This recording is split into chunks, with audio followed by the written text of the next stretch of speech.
Don't let the fragment of silicon be worse than the disease.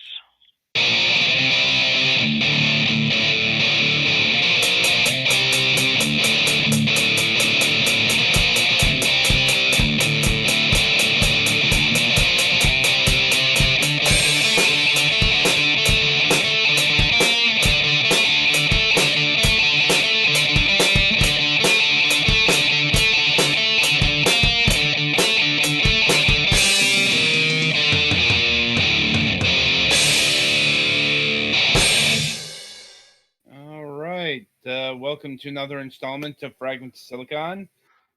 Discord, you oftentimes mangle the opening audio from our perspective. Like, I'm not saying that it's not chopped up on the stream. It's just, listening it through Discord, it gets chopped. Yeah, I've never been sure about that.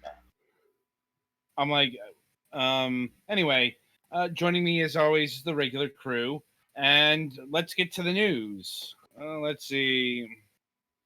Alex, why don't you go this week? Oh, the weather's been pretty nice, but other than that, not really anything significant changing around here. Everybody's just keeping on. I guess our state is not in a huge hurry to reopen, but I think they're talking about doing something after May. So we'll see how that goes, or if they do something sooner or temporary or whatever. Game wise, I had pre-ordered the Switch version of the Trials of Mana new version. So I have barely begun that because I booted it up once and realized I hadn't decided what team I wanted to be. But I think I'm gonna do all girls team for my first playthrough, though I haven't decided if I want to start with Reese or Angela. A choice worthy of Naka. Look, I wanted to do one of each of the pairs because that way you get a little bit of each thing. I think you get more story if you have one of the whole pairs, which are Duran and Angela. I think Reese and Shadowhawk or whatever the fuck his name is, and Charlotte and Kevin. But I can't even remember what the fuck the thief guy's name is, and have never cared about him. I'm sure I would like him if I played as him, but not exactly the thing I wanted my first playthrough is the character who I literally can't even remember the name of. I think it's Nighthawk, but whatever. Fair so enough. yeah. All right. Yeah, it's a big decision paralysis game, and I'm prone to that. But I'm looking forward to at least trying it because I hear it's supposed to be pretty good. Right. All right. Twilight, you're up. All right. Well, not a whole lot has changed over here, though. At work, we have gotten new registers finally, and let's see here, new freezers and coolers for the groceries, and we have now switched from it's advisable to wear a mask to it being mandatory now at work. And I think pretty soon the same it'll be the same for the rest of the town sometime in May, since they're talking about a plan to try to slowly um get businesses started back up, but have to wait and see on that. Let's see here. Well, not really much else in terms of personal life happening. The weather's been pleasant, besides some rain here and there. And in terms of gaming, I've been playing some of the games for this week, and during the weekend I've made a little more progress on Final Fantasy VII Remake, and that's about it. Right. Well, I guess it's your go, Petty. So apparently, they're going to see about reopening everything here in Missouri on May 4th. I say good luck with that. Mhm. And noise has been doing better. I believe we take her to the vet next week for a checkup. Right. And as far as video games go, I've been playing Pac-Man Championship Edition 2, which we're reviewing Sunday. And I guess technically that's next week. yeah, depends how you want to mark the weeks, you know.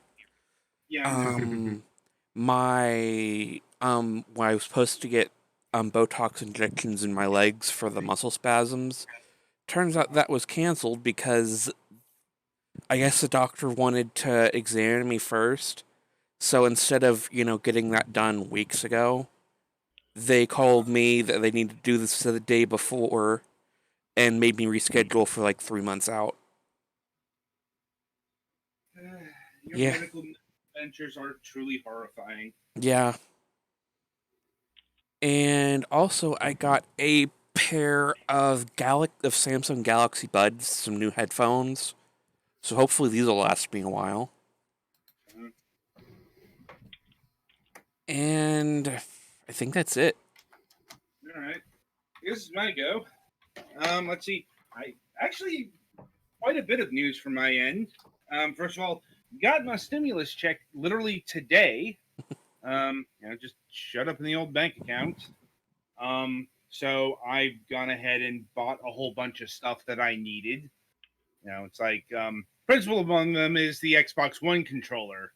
Like, believe me, I have been missing a good D-pad. Just this week's games reminded me 2D and that Xbox 360 gamepad. Not good. Oh, So what, did you buy like 4 of them? No, just the one. For Because now? for now. Well, it's like even with expedited shipping, it's going to be here on Monday. It's like the coronavirus seems to have impacted Amazon's ability to get shit to me quickly. Mm-hmm.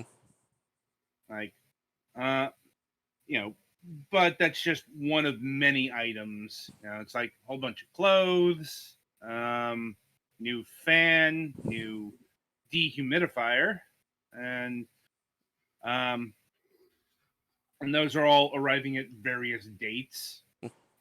Fun times. Let's see. In show news, I am pleased that we can announce that I suppose how we should title, the MSP Fragments crossover event, the Let's Watch of Star Trek the 25th anniversary will be taking place on May 4th. Bit odd to be doing a Star Trek thing. I was gonna say. On Pretty sure that counts as heresy in many cultures. Well, Disney's trying to possess the May the 4th be with you hashtag, so fuck them. basically my so but yeah, if I'm recalling correctly, we are planning to live stream that on Mac's channel 9 p.m. Eastern. So it's going to be a 90-minute event because the footage is about an hour and 15 minutes. And yeah, it's basically going to be us commentating over very old game footage. Seriously, this thing dates back to like 1990. So before I was born, wonderful. Yeah, but it's older than people. So. I mean, everything's older than some people. You know what I mean? Like, this is probably. Yeah, I know what you mean. Anyway, so that's happening. Like, this is being billed as the series finale of the classic MSP program. As, if you recall, Mac and Keith started up a redux of MSP a few months ago. That quickly has gone back to cooler because of various other projects. I have no idea if Mac is going to continue on with the Redux thing. Honestly, it's not our concern.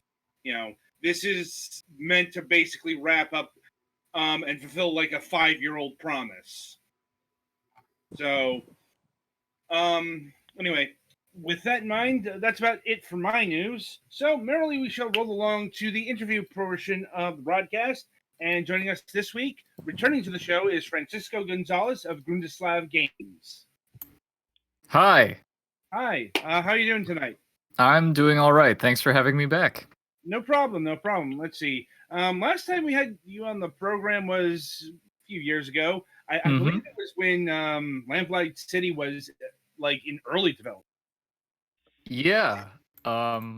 Yeah, that would have been about 3 or so years ago. Yeah. Yeah, like this has happened with the show before. It's like 3 years go by, and new projects emerge. Yep. But I suppose before we get to that, we should touch a bit upon Lamplight City. It's like, was that a successful project? Were you happy with the way it turned out? Yeah. I mean, it's I was very lucky in that I think when we talked, I had not yet secured a publisher. Yeah, so that was kind of a roller coaster ride for about 6 months until I finally found a new publisher, Application Systems Heidelberg. And yeah, I mean, I got to make the game I wanted to make, and it had its development, had its ups and downs. I kind of burned myself out towards the end of development. Had to force myself to take a vacation, but thankfully it was well received, did pretty well. And yeah, it allowed me to work on my next project, which I'm doing now. So Right. the answer to your question, the short answer to your question is yes. That is good to hear. That's good to hear. And indeed, bringing up Lamplight City, Rosewater here. So, Yes. before we get into the details, for those who might not know, what is Rosewater? So Rosewater is a point and click adventure, much like all the other games I've made. But it's set in the Wild West, but it's set in the same alternate history world that I made for Lamplight City. So it's a Western point and click. It's not a comedy. I mean, it's not like a serious drama. It's more of an adventure story. In that, it's a game about going on an adventure. And I say that because I've realized that the vast majority, if not all of the point and click Westerns that I know of are all comedies, which is interesting. So hopefully that'll be a unique selling point for Rosewater. I mean, I can think of a Western classic Western adventure game that I don't think Gold Rush was a comedy. Was it? No, you're right. But I feel like, I mean, Gold Rush, yeah, you could probably, I mean, yeah, it definitely has elements of a Western, but I don't really think Gold Rush is like a pure, it's really more of like a historical, almost Oregon Trail-esque edutainment game, if you think about it. Like, mostly when I think Western, I think Freddy Farkas or the more recent Alamo and the Lost Dutchman's Mine. Yeah. Like, good game. But yeah, it's like, I'm sure a serious Western adventure game exists out there somewhere. Just, it's not coming to mind. Yeah, same. I mean, there's Outlaws, but that's a first-person shooter that LucasArts did, which I never played, which maybe I should. But yeah, it's weird. Like, I don't know what it is about the genre that made everyone gravitate more towards the Mel Brooks approach. I couldn't say. I mean, honestly, Western games in general are pretty sparse. Yeah, I mean, obviously the big one is Red Dead Redemption. Mm-hmm. But it's weird because even though like Red Dead Redemption was a mega success, there wasn't a whole bunch of Red Dead Redemption clones. No, you're right. I mean, yeah, there were definitely more action-oriented ones, but there weren't many like narrative third-person open world ones. Because I mean, I can think of like stuff like Gun and What was that other one? I forget. I don't know. Sunset Riders, if you're being real old school. But Call of Juarez. yeah, yeah, that was another one. You're right. But yeah, you're right. You're right. There wasn't really there wasn't like a GTA clone rush with Red Dead. Right. So you're going for a serious tone. Like, is it completely serious, or are there still some comedic or levity moments in this game? No, of course. There's still moments of levity. I mean, like Lamplight City. You know, Lamplight City was it was dark. I mean, not just because it was a lot of the scenes took place at night, but it was kind of a darker story. Rosewater is a lot brighter and more fun. It's definitely a happier environment. But again, it's not like there's no like farting around campfire scenes or like horses kicking or screwball stuff. Right. I hope that doesn't turn off some of the fans, or some of the potential players, but also there's no giant mechanical spiders. I want to make that very clear. Well, that is good. That is good to hear. But I suppose that does touch Is it even really a Western without a giant mechanical spider? I would say it's more of a Western without a giant mechanical spider. I'm sure opinions differ depending on whether or not you're a Hollywood producer. Yes, that's true. But anyway, though that does touch upon a question I do have, and since this is based off of the steampunk World of Vespuccia series, according to Steam, that's what it's called. What sort of steampunk technology will we encounter in this alternate West?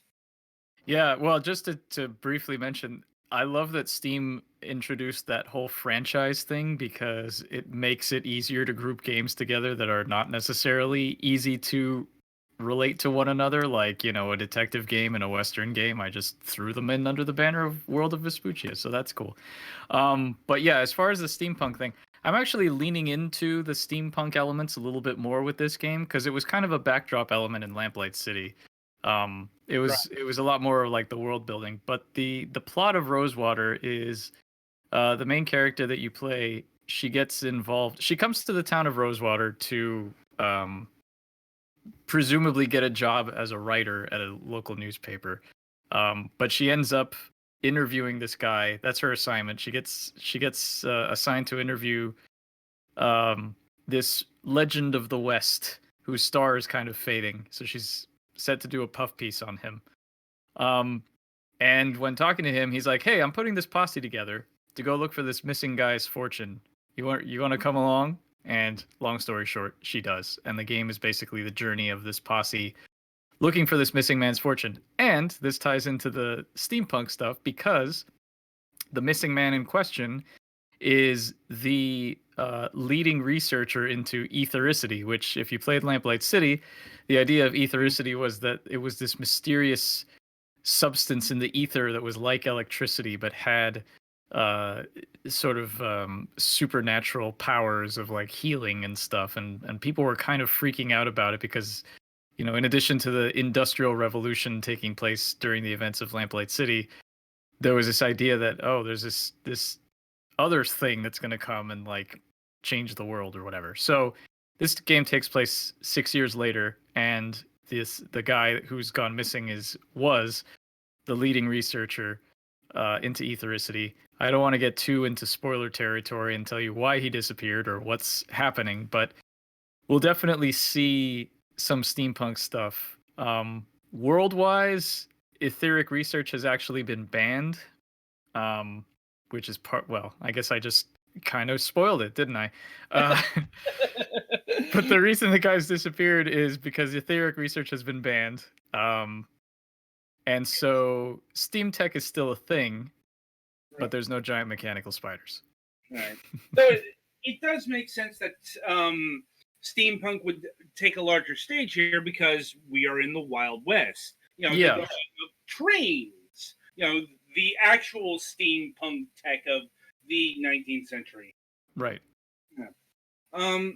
Now you've mentioned Lamplight City a couple of times here. Do any characters, does anything from that game other than the world tie into Rosewater here? Yes, well, the main character is Harley Leger, who is the sister of Bill, the deceased partner from Lamplight City. So we're seeing the Leger family carry on. And, there's I mean, I haven't written the game properly yet, but I plan on making little references here and there. And there's a character who I have already put in, who I wanted to come and, I wanted to put in.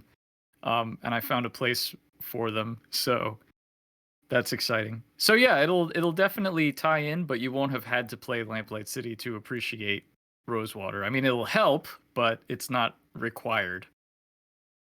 Okay, that does make sense, given what you told us here. And in terms of the structure of the adventure game, is it going to be like Lamplight City in that it's like multiple episodes that you can pick and choose a bit, or is it going to be a bit more linear? Kind of. So the game, as I've designed it, is divided into 3 acts, and the first act is kind of the set the plot, meet who your eventual companions, and have a couple of incidents together and kind of bring the posse together. And it's not incredibly linear, but it is, because there's puzzles that have multiple different solutions, different approaches. But Act 1 is it's not super linear, but it's fairly A to B. Act 2 is the journey, which is actually what I'm coding right now, and it's more modular and encounter based. So it's split up into like little vignettes, like just along the road, like, you'll meet people and deal with them. There's like specific companion based excursions. Like if you played Fallout New Vegas, you know how like the companion characters had their own particular quest chains that would kind of, if you completed them, you'd get perks. It's not quite as complex in Rosewater, but I liked the idea of having companion specific not quests, but little stories that would tell you more about them. And then there's a few like actual scenes that play out, because the main mechanic is the relationship between you and your posse. And then in the third act, based on what happened in the second act and who's still with you, again, I don't want to spoil anything, then you'll have different paths based on that. So the end point is more or less the same end point, but how you get there will change. So I'm going for some replayability and some element of I'm going for replayability. I was going to say some element of randomness, but it's not. It's turning out to not be as random as I was thinking when I was designing it. So right. And are you developing Rosewater in AGS? Yes, I am. And has AGS improved in recent times? Oh, absolutely. Absolutely. AGS is still being maintained and updated by volunteers, really, because as it always has. Right. But yeah, it can do a lot of great stuff. I mean, it's always been great for making, 2D point and click adventure games. But it's I've never been limited by what AGS can and can't do. It's just it's always nice to have extra things. I mean, Rosewater, it's funny because I feel like people have a specific idea of what an AGS game is based on how it looks, because the majority of AGS games are like 320 by 200 or some are 640 by 400. Right. So Rosewater's 1020 or 1028 by 720, it's 720p. And I think a lot of people see that and they're like, "Oh, this doesn't look like an AGS game," because it they expect it to be lower resolution pixel art. Right. So I like to think I'm kind of maybe pushing the envelope a little bit of what people think not what AGS can do, because it's supported custom resolutions for at least 3 or 4 years now. but maybe push the envelope a little bit of what people have been doing in AGS. So I can see that. Like, it's just I noticed the resolution bump from Unavowed. right. And there's been some other AGS games out there that we've covered recently that have resolution bumps and so forth. But yeah, it's just the common perception of AGS is like the 320 resolution. So Right. it's good to see that's getting broken away. That people are pushing things forward in this particular engine. Yeah, I mean, my hope is that more people, make games in higher resolution if they want to, or they feel like. I mean, I'm not trying to be like the single crusader here, holding up my flag, saying let's get rid of all the stigmas of AGS. But I mean, if more people think, oh, AGS isn't just for 320 by 200 like Sierra or LucasArts looking pixel art games, then I'll feel like I did something. I can see that. Like, it's like, is there anything else that you're doing with AGS that you couldn't do in, say, Shardlight or even Lamplight City? Not that AGS was not capable of doing. I mean, I'm doing stuff that I've just pushed myself as a creator or creative person to do, like the full screen little cinematic things. But I mean, as far as I'm aware, AGS has been able to do that sort of thing for a while. Fair enough. And is it just you working on Rosewater? Yeah, well, I mean, I'm designing it. My partner, Jess Haskins, who she edited and was a narrative consultant on Lamplight City. She's taking a little bit more of a role on Rosewater as far as like writing. I'm gonna have her write bits of it. She's also she's also being the narrative consultant, and I have meetings with her to figure out narratively like the themes and the tone and stuff while I design like the puzzles and how to fit them in.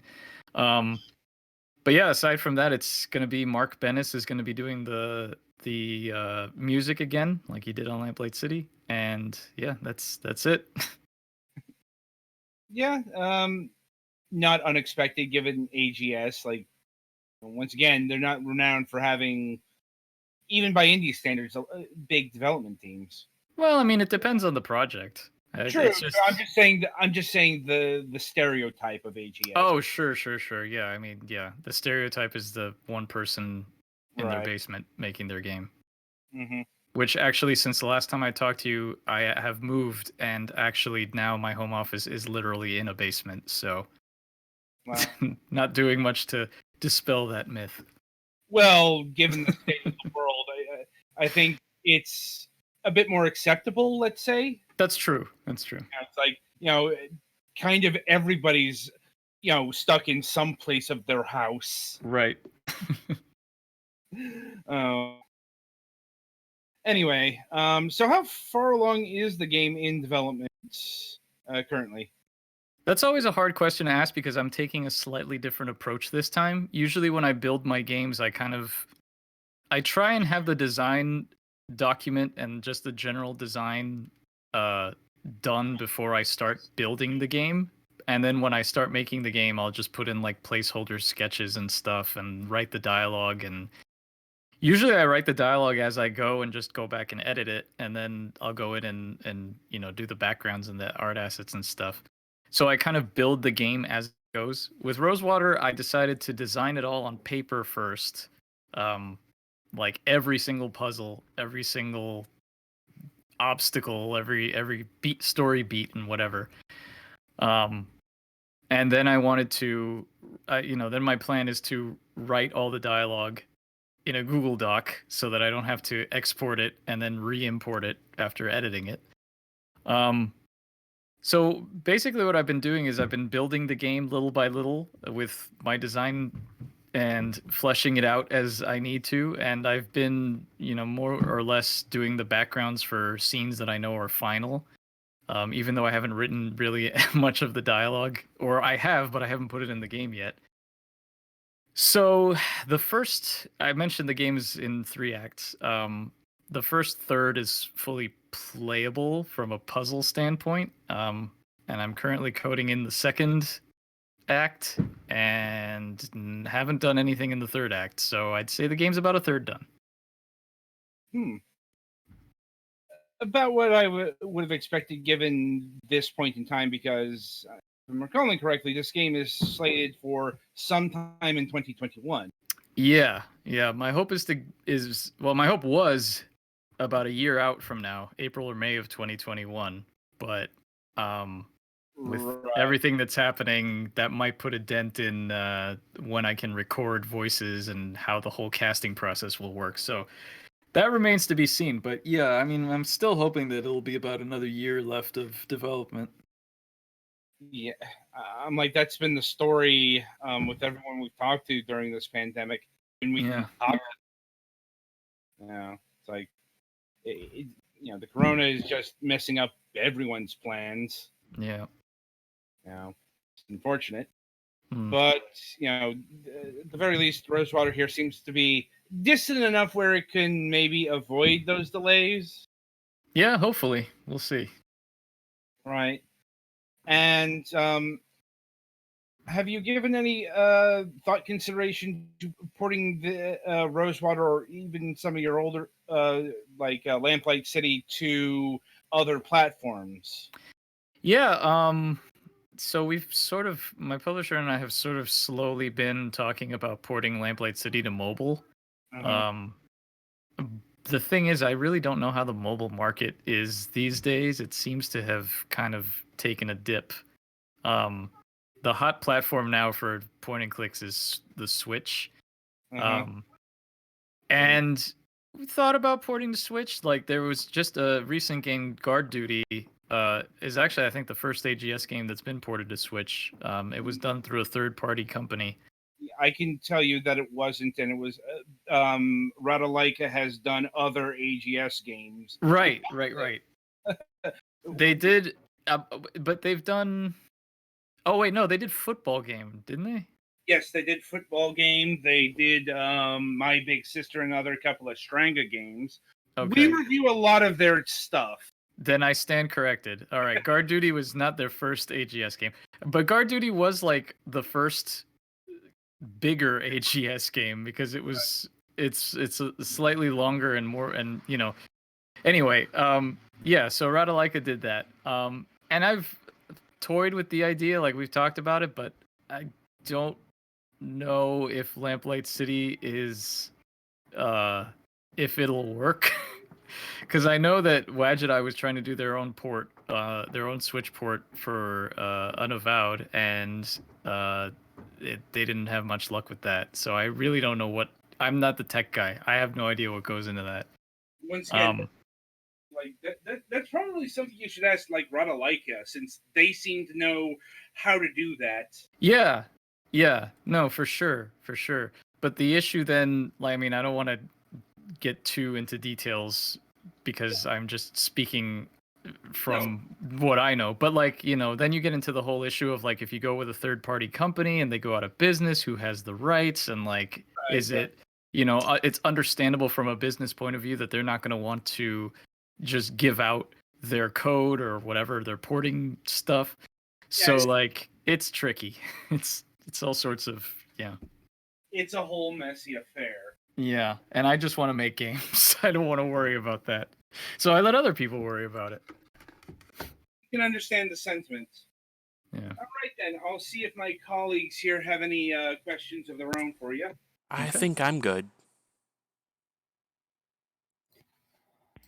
Sorry, I was muted for a second there. I don't have any actual questions, but I'm looking forward to see where this goes because it's interesting. Well, good. I'm glad to hear that. All right. I said I'm good. Okay. All right, then. Well, I think that'll about do it. I mean, I do wish I could talk more about this, but, this game is in a early state of development. Yeah. Prone to and it's probably going to be prone to some big shifts given the state of things. So maybe we'll have you back on the program, like when it's closer to release, because there definitely seems to be a lot here. It's not ready to be talked about. Well, I mean, sure. I mean, there's. I don't want to say like, oh yeah, I don't want to talk about it. I mean, it's just I forget who I've told what to. Well, it's not just that, but as I said, like I think we've covered about as much as we can cover. Like we can't even get footage right now because it's right, gotcha. It's like that's more what I'm getting at. So but yeah, I'm looking forward to what I've seen so far, and I enjoyed both Lamplight City, Golden Wake, and Shardlight. Oh, thank you very much. So I'm excited to see what happens, and hopefully it doesn't get hit with coronavirus delays. Hopefully. But yeah. I mean, I'm still on track to get the thing finished. It's just a matter of the external stuff and the polish. That's the question. Right. I suppose we'll find out, in due time. Yeah. Anyway, so the game is Rosewater. It's planned to be released sometime in 2021. You can add it to your wish list on Steam right now. So you so do that today.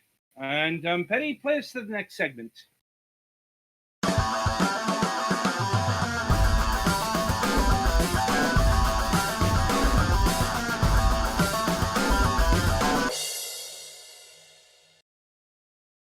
All right, welcome to the topic of discussion. This week we're talking about Half-Life 2. I suppose we could talk about The Last of Us Part 2, but probably we're going to want to... Let's give that a little bit longer to shake down. Well, it's also...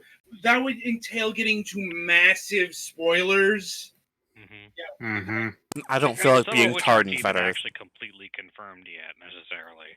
Right. So, but it's just The Last of Us Part 2 is the hot topic of discussion, but that requires a lot of, talk that will make people angry for a lot of reasons. Not just spoiler culture this time. It's if these spoilers are true, this is going to be rough. Well, plus also the circumstances beyond the spoilers being spoiled is part of the story too. Well, that too. Like, the ongoing discussion of crunch, and apparently this thing was leaked because of, it's a retaliatory strike from one of the Naughty Dog employees. I don't know if that's true. That's been verified. But once again, we'll talk more about this when it's safer to talk about this, when the game is actually out, when, all the footage can be confirmed, and so on and so forth. And, people have actually played the game. So this week we're talking about Half-Life 2 because of Half-Life Alyx. Really, I think this is like the last major game release of, like current vintage that we have yet to cover in some way. And yeah, I didn't think we'd ever get a new Half-Life game. I'll be honest. But well, I mean, Half-Life 3 was been a meme since for fucking ever, because Half-Life 2 came out, and then Half-Life 2 Episode 1 came out, and then Half-Life 2 Episode 2 came out, and then everyone decided that Valve can't count to 3. And that's still true to this day. There's no Portal 3, there's no Left 4 Dead 3, Dota 3. And this still isn't a full sequel. It's leading into a sequel, yes? It's a prequel that is leading into new directions. But not without controversy, because the ending of Half-Life Alyx retcons the ending of Half-Life 2 Episode 2, which has become one of the more famous, infamous cliffhangers in video gaming history. but this is nothing new, and this will lead, because Half-Life 2 is in and of itself a massive retcon. Maybe not as big, maybe not as directly noticeable as Half-Life 1, Half-Life 2 was to Half-Life 1, but it's still there because, just in a different fashion, instead of necessarily the narrative, because with Half-Life 2, they basically introduced a whole narrative. The problem is Gordon Freeman is, even though Half-Life... Adam, Gordon Freeman is what? Gordon Freeman is still a creature of the 90s. And, I mean, at the time, Gordon Freeman was considered kind of a somewhat revolutionary hero on account of he's just a science guy who had a regular old science job until everything went to shit and he put on the environment suit and decided to try to solve problems. Right. But the thing is, he's still a silent protagonist. Granted, that mold was being shattered in the 90s by, your Duke Nukems and your fucking Shadow Warriors, and Blood. But those were kind of goofy comedies. Mm-hmm. It's like, for serious stuff that I can't really think of people talking. Like that's more the domain of like Call of Duty and Halo, especially. Granted, Master Chief didn't talk much, but he did have a voice, which is more than I can say for Gordon Freeman. Anyway, so Half-Life 2 was, like Half-Life, lauded for its storytelling, lauded for big innovations in storytelling, mainly through Alex. Like, Alex is considered to be like one of the best sidekick characters ever created. And, she's basically acting the same way a JRPG supporting cast does around a silent protagonist. They're the ones who are kind of providing the emotional everything versus, your fucking main ass plank of wood. Granted, that does vary from JRPG to JRPG. Like Chrono Trigger, even though Chrono doesn't talk, he still emotes via character sprites. That was a bit harder to do in 3D. Anyway, point of order here is... Well, it's hard to do in first person. Yeah, it's even harder to do with first person. That's why a lot of first person shooter protagonists talk. Because, it's like, it's either that or you convey emotion via, say, arm movement, like the Doomslayer. Like probably the most misinterpreted scene from Doom 2016. Like the Doomslayer isn't ripping that exposition screen because it's a joke. He's fucking pissed off. He's pissed off because, evil mega corporation is trying to exploit hell for capitalistic purposes. Like, this is not going down well with Doom Guy. But, specifically since this is not the first time he's had to fucking deal with this. Right. But yeah, Doom 2016, one of the nice things about it is that they do that much with a character who doesn't actually talk. But anyway, if we're not talking about that game today, I could go off, but I won't. Right. Yeah, we are talking about Half-Life 2, but Gordon doesn't have any sort of he doesn't have any sort of emotion himself. He does not show ever. He is a perfect cipher in terms of the game. Now, outside the game, he does have a face. He does have a name, which does put him above some other first-person protagonists who don't get that shit. But here he's actually he's cast in a role and essentially miscast because he's cast as this great revolutionary. Who, Whereas, again, he's just a science guy that everything went to shit around, and now he has to try and fix it. right, and more to the point, he's actually a secret mercenary working for some elder god, apparently, or whatever the fuck the G-Man is, or his employer. He's working for some nebulous force. He's been hired to get rid of Dr. Breen and the Combine. He's not doing it for altruistic reasons.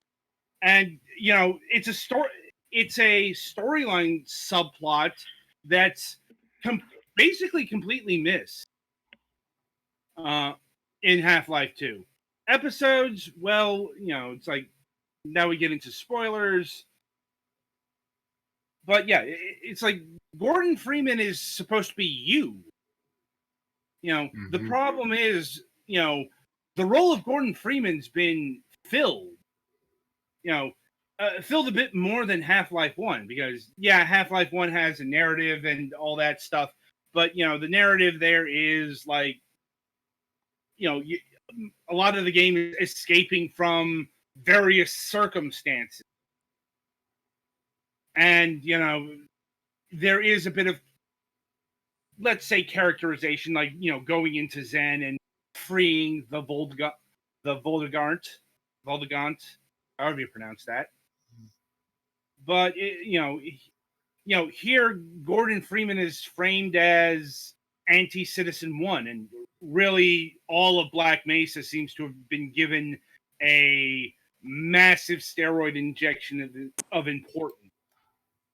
Like Dr. Breen is the administrator. But, it's like all of these fucking Black Mesa people are still involved in the most important politics of the Earth. But, that's... Meanwhile, there's a country just off to the left that developed portal technology while working on shower curtains. Remember, this is the same canon. Right. It's a messy canon, but, still. These are scenes that have been noticed in the years after Half-Life 2 got released. When Half-Life 2 first showed up, it was hailed as every bit as revolutionary as Half-Life 1 was. Because 2004 was one of those years in video gaming. It's it's the year of not just Half-Life 2, but like Metal Gear Solid 3, Grand Theft Auto, San Andreas, Metroid Prime 2. Like, just heavy hitter after heavy hitter that, redefined what gaming was. Especially like Metal Gear Solid 3. I think out of all of them. Mm-hmm. But this isn't about that game. Half-Life 2, in terms of its story, well, we've kind of covered that. It's a much, it's sequel escalation, basically. It's a much grander tale of, Gordon Freeman trying to free humanity of this new alien force and becoming, the anti-Citizen One. In terms of gameplay and technology, well, Half-Life has two sides of it. It's the narrative side and the technology side. Apparently, like, one of the reasons why it took so long to get a new Half-Life game is Valve won't do a Half-Life game unless they feel like they can move technology forward in some way. Which again, that was one of the big thing in Half-Life 2 is, oh hey, you have a fucking physics engine gun. Right, the gravity gun, like, and so many fucking gravity gun set pieces. Like, they really like that physics seesaw. Well, I mean, you don't give your guy a gun that can be used to pick things up and shoot them at people, and then not fill your areas with interesting things to pick up and shoot at things. No, I know, and that did lead to the best chapter of Half-Life 2. We don't go to Ravenholm, which is all about using the gravity gun in very creative and interesting ways to kill zombies. And yeah, it's the physics engine, which probably looks quaint by today's standards. Although, believe me, Half-Life 2 is a fucking quantum leap compared to what was kind of floating around. We've covered some PlayStation 2 era games, and the physics. I think the physics of most PlayStation 2 games is stuff that has aged the most. Mm-hmm. Stuff that just kind of flops down, that moves with no momentum, no actual physics, and well, yeah, most of them didn't have any kind of physics simulation at all, just like programmed behavior. No, I know. I'm like, but physics engines were starting to become a thing even before this. Like Minority Report, Everybody Runs had a actual physics engine in it, but that was more the exception, not the rule. And that really changed with Half-Life 2. Also, with the next generation, the HD era came in. That's where fucking PhysX and others came in to really radically redefine what physics could be in video games. Sometimes for the not good. Looking at you, Sonic 2006. Let's not forget that's the Sonic game with the funky physics. I know To put it lightly. And to show it off, they made a boss whose attack is basically the gravity gun. Oh, also, they accidentally made him practically unbeatable because he can stun lock you. Yeah, and trust me, Sonic 2006 was not the only game that was ripping up the gravity gun or the gravity physics of Half-Life 2. Now, oh, right, and he's also a playable character. I forgot about that part. It's understandable. Like, Sega's kind of forgotten about Silver as much as possible ever since then. I mean, would you blame them? No, I do not blame them. Indeed. Yeah, but Half-Life 2 was the centerpiece of the Source engine, which went on to moderate success, if I'm being honest, in terms of being used as an engine. But continually powered Valve's games until Dota 2, Artifact, like whatever the first game that used the Source 2 engine. And in keeping with the theme of moving things forward, well, they tried to do new and interesting things with the Half-Life 2 expansion packs. Because remember, 2003, 2004, we're still probably in the tail end of the traditional PC game model. It's like you release your main game, and then about 18 months later, you release your expansion pack. Maybe another one if it's successful. Mm-hmm. But I mean, they still do that now, but now it's usually something. Now it's usually part of a something pre-order season pass thing. Yeah, but like fully formed expansion packs are much rarer now. They do. Mm-hmm. Yeah. It's much more of DLC. Like it's much smaller now. If I'm being honest. Mm-hmm. And remember, we're talking about pre-digital distribution. Yeah, there were some products that released like graphics packs, tile sets, but by and large, if you were going to sell an add-on for a computer game, it usually had to justify a price tag of about $30. But yeah, this was changing in the mid-2000s. Not just due to DLC, but new models, specifically the episodic model. Mm-hmm. It's like because like Half-Life 2's expansion pack was actually supposed to be an expansion pack at first. It was called Half-Life 2 Aftermath, which I think, as you can guess, was the aftermath of the events of the end of Half-Life 2. and Valve decided that was, that wasn't good enough, or that was too, actually, no, if I'm remembering correctly, the stated reason was they wanted to cut down on the time between Half-Life releases, which is kind of hilarious. Not even in hindsight. Spoilers, it didn't work. Well, it's also because even in 2004, Valve was known for Valve time. They were known for taking as long as humanly possible on their products, to make them the best things that they could be. The thing about Half-Life, the original Half-Life's expansion packs is they were all handled by different companies, specifically Gearbox. Gearbox Software cut their teeth on making Half-Life expansion packs, which is why they managed to come out in a reasonable time frame, I think. But yeah, so Valve tried to jump on the episodic gaming model, which was just starting, which was really attempting to become a thing in the mid 2000s. Like, that was not the technology, but that was the model that people were going nuts over. We've talked about this like way back in the day, but like Half-Life 2, the episodes were supposed to be a centerpiece of this new model. And yeah, it didn't pan out because it turns out if you want to be a paragon of episodic gaming, you have to deliver products, in kind of an expedient manner.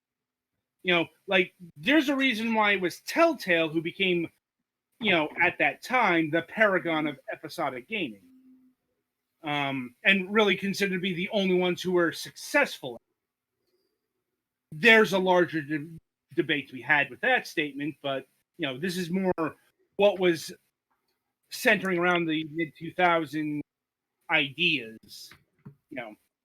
Yeah. Suffice to say, the Half-Life 2 episodes didn't really work out because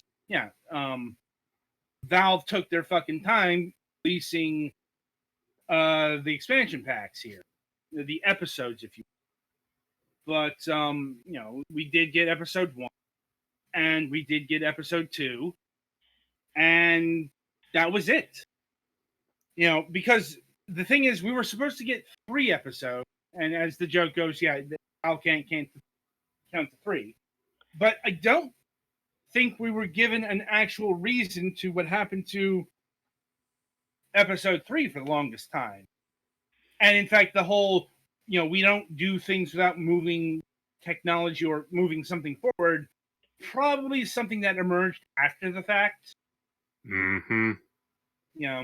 It's like, be it the sales weren't there, which I doubt, because the episodes were bundled in the orange box, which is probably one of the most successful bundles ever conceived.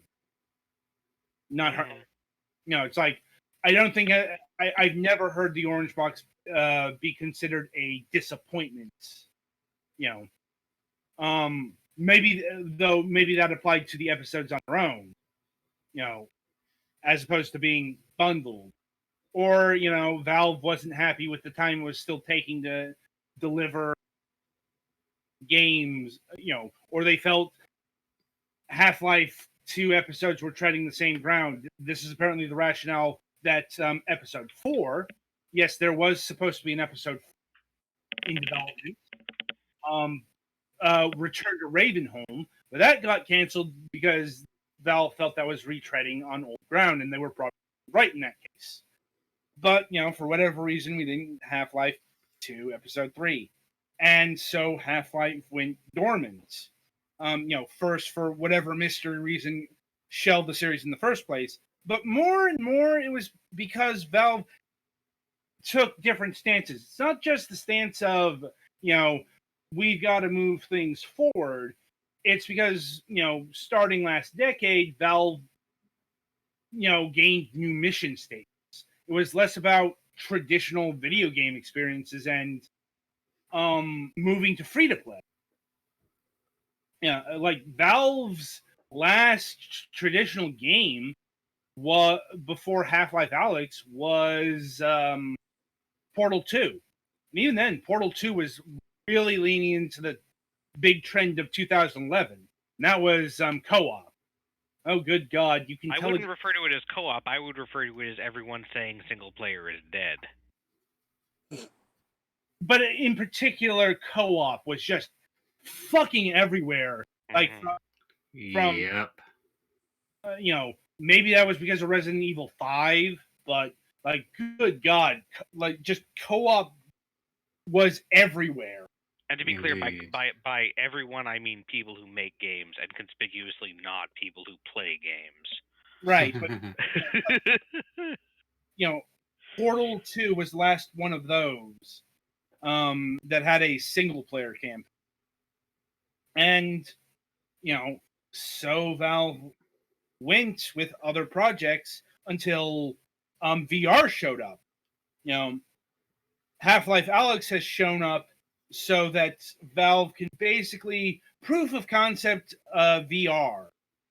Like, I'll note that not even Valve fully believes in VR right now because, they busted out the big gun for VR, Half-Life Alyx, but what they, it's like what they committed to the platform was a prequel spin-off starring a, side character.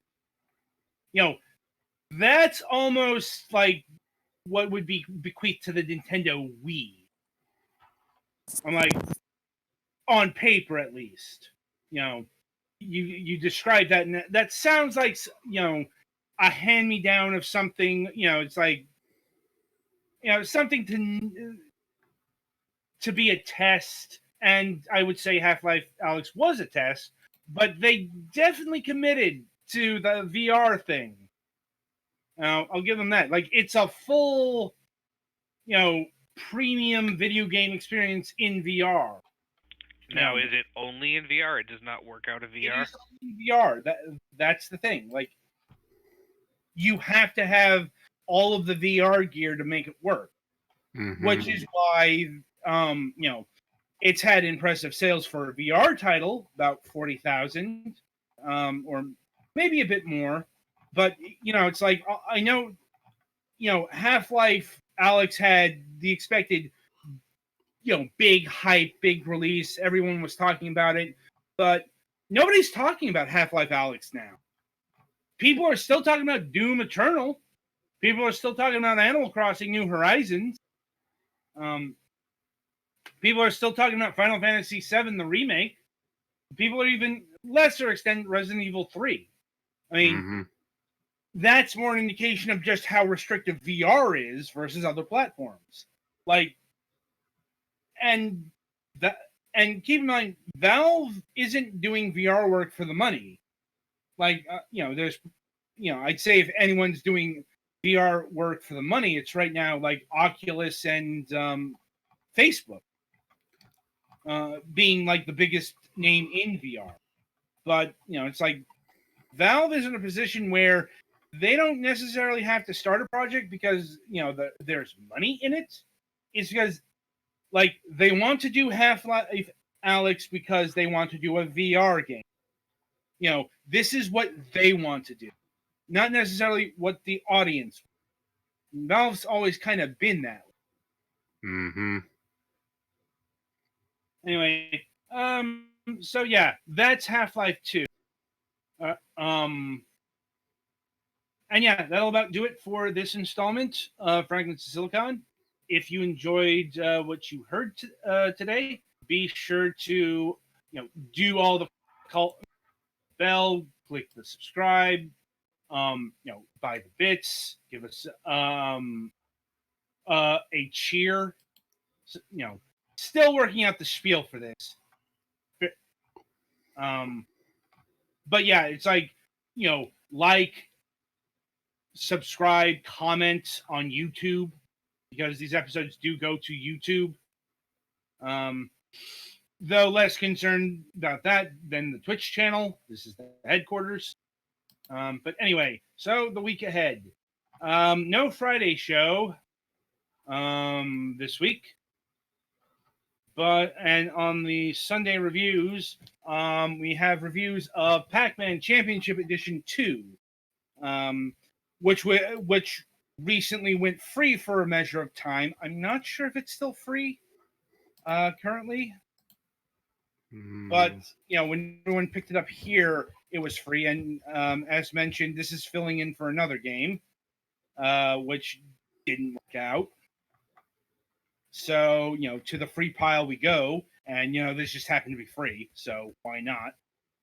We got Null Drifter for the PlayStation, a twin-stick shooter in the Project Starship universe, which is apparently a thing, and contains not one, not two, but 3 games.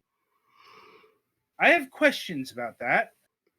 Anyway, since it's PlayStation 4, Petty will be on that. We got Foxyland for the Nintendo Switch. It's a platformer, kind of veering into masochistic territory, but I think part of that is just because of some design quirks that really shouldn't have been there. Indeed. But, lead version is Nintendo Switch, but I think everyone here has a copy of Foxyland. And kind of the centerpiece for Sunday, I will be reviewing Streets of Rage. Which is the new hotness that is coming in. Spoiler alert, it's fucking amazing. It's shockingly good. More on that on Sunday. Though I will note one caveat here. We will not be reviewing the online multiplayer segments because, due to a lack of time and code. So it goes sometimes. All right, so that's what's coming up. And until then, I shall wish you good gaming.